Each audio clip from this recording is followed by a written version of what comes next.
What's good? It's your boy CJ Goodfellow. Back with the Boxing Link of Maury. I know we do more than boxing. Don't forget to follow our new tech page.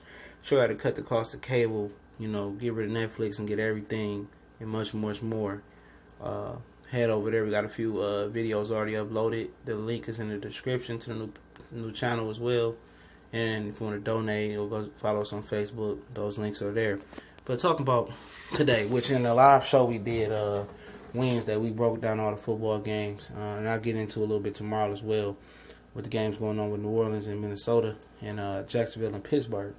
But today was a horrible football day. It was terrible. As far as the Falcons being a laughing stock, I think the Falcons' loss was more embarrassing than the Tennessee Titans' loss. And we'll get into that. But the Atlanta Falcons are just terrible.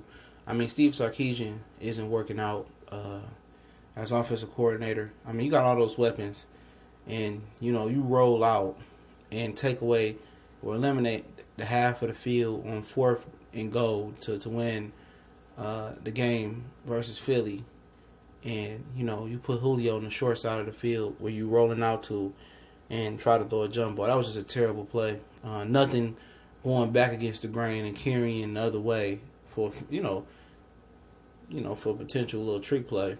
But with Freeman, Coleman, Hooper, Gabriel, Sanu, Julio on the side of the line, that team was just terrible. That was Cleveland Brown-esque. I said that today on social media.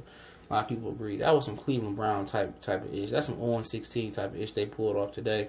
There's no way they should have went to Philly with all that talent on offense and defense with a good kicker and laid the egg versus the Carson Wentzless Eagles. And they got the Eagles fans feeling that they can do it. And everything the Eagles did today was mad vanilla. It was no reason why, Philadelphia with Dontae Poe and that Grady Jackson or whoever the other big guy they got down there, should have ran the ball right the middle, on the Falcons like that with the giant blunt all day. They should be embarrassed. They lost to a quarterback with 2 left feet who didn't even throw the ball particularly well today. And they won off trick plays. All Atlanta had to do was stop the run and force Nick Foles to throw the ball outside the numbers and down the field. And they couldn't even do that. People said, we're a dome team. It's cold. They didn't even have an MVP quarterback. They had a guy who, in the same cold weather, the Dallas Cowboys came in there and he couldn't even score in the Dallas Cowboys. It's just unacceptable, man.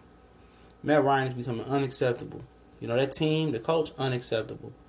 A lot of talent, lackluster coaching, And Atlanta definitely disappointed today. It was no way that the Philly defense is not even that dominant, man. They got a good front seven and a questionable back end.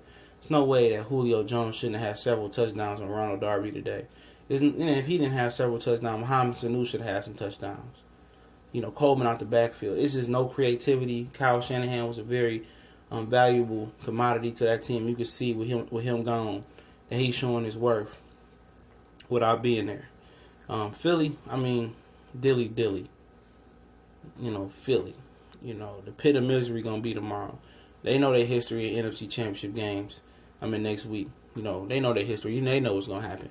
If Nick Foles beat Minnesota defense and beat New Orleans, I'd be surprised. But they possibly could beat New Orleans because New Orleans is a dome team as well. But New Orleans can run the ball right down your throat now. And, that'd probably be the better matchup for them. But we're not here for that right now. Tennessee and Pittsburgh, we knew that was going to happen. But the atrocious officiating for Patriots games, man, it's just, man. Okay, you got the Tennessee Titans here. Do you got to get a Patriots every call, every holding call, and then they had a lot of phantom calls in that game. I'm not even saying it would have switched the pendulum or switched the momentum in the game or switched the score, which it wouldn't have. But it's demoralizing to a team when you got to go against the refs and the team. In the NFL, they're not even trying to hide the favoritism towards the Patriots no more. I'm a huge Tom Brady fan, but golly, how many calls can the Patriots get? But they dominated the Titans, and people talking, Mariota's not that good. Well, look what Tom Brady got.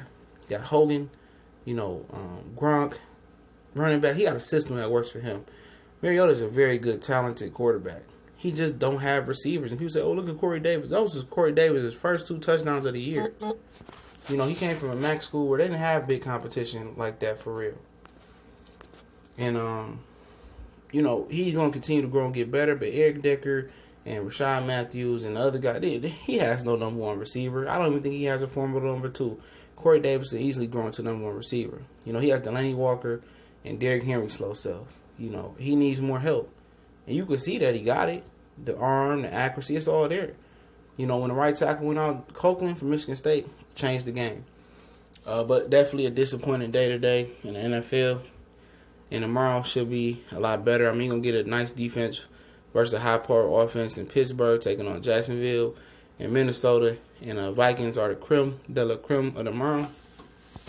And if you missed the live show, which I'll link in the description, if I forget, we did it on Wednesday. I picked the Patriots and I picked the Falcons yesterday, and I'm picking Pittsburgh and picking New Orleans tomorrow.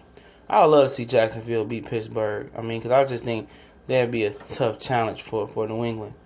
Tougher challenge than Pittsburgh. I'm sorry. Pittsburgh just mentally spins out versus Pittsburgh versus New England. But that's what the NFL want. They give Pittsburgh every chance tomorrow, and they're going to give New England every chance versus Pittsburgh next week. I just got a feeling the Vikings, but I'm starting to think that Minnesota might do something tomorrow. I just don't trust Case Keenum. If they had a real quarterback, I definitely will pick Minnesota with that defense. But we'll see. I expect Xavier Rhodes to shut down Michael Thomas tomorrow, and Ted Ginn, Willie Snead to be a sleeper, and the tight end Hill and the running backs to be a factor. And Minnesota, we'll see. The pressure on Case Keenum, I think he's going to revert back to Case Keenumism. But we'll be back talking football tomorrow. Don't forget the live boxing show tomorrow at the football.